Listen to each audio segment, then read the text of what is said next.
আমি আগেও বলেছি আহলে হাদিসদেরকে আমি আহলুস সুন্নাহ ওয়াল জামার অন্তর্ভুক্ত মনে করি, আহলুস সুন্নাহর বাইরে মনে করি না, এখনো তা বলি।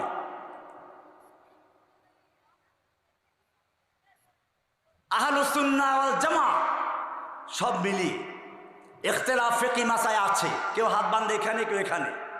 খুব ভালো করে বোঝা উচিত, এই নিয়ে বাড়াবাড়ি করার কোনো সুযোগ নেই। কারণ আহলে হাদিসরা এখানে হাত বাঁধে একটা হাদিসের উপর আমল করেন, ঠিক হানাফিরাও এখানে হাত বাঁধে কিসের ভিত্তিতে? হাদিসের ভিত্তিতে। আবু দাউদ খোলো, পরিষ্কার হাদিস রয়েছে যে আল্লাহর রাসূল সাল্লাল্লাহু আলাইহি ওয়াসাল্লাম নাভির নিচে হাত বেঁধেছেন। এখন আবু দাউদ এই হাদিসটা বয়ান করে বলেছেন যে আমি ইমাম বুখারীকে এই হাদিসটা জিজ্ঞেস করেছি, তিনি এটাকে যায়িফ বলেছেন। এখন তুমি বললে যায়িফ কাজে আমল করা যাবে না, ঠিক আছে, ইমাম বুখারী বলেছেন যায়িফ, সেজন্য তুমি বাদ দিয়ে বুকের উপরটা গ্রহণ করেছো।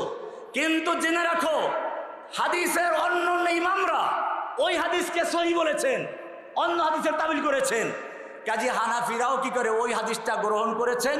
তুমি যে যুক্তিতে বুকেরটা গ্রহণ করেছো, একই যুক্তিতে হানাফিরা নিচেরটা গ্রহণ করেছেন। দুই পক্ষই হাদিস আছে, দুই পক্ষই। আমি জোরে বলবো না আস্তে বলবো?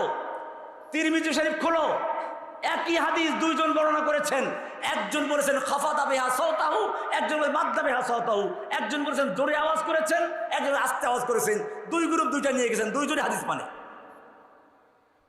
কাজে মনে রাখতে হবে এই ইখতিলাফ কোনো মৌলিক ইখতিলাফ না। এই ইখতিলাফ সাহাবীদের যুগেও ছিল, এখনো আছে, ভবিষ্যতেও থাকবে। কোনো দিন এইগুলো একাত্র করা যাবে না। তাহলে কেমনে চলবো?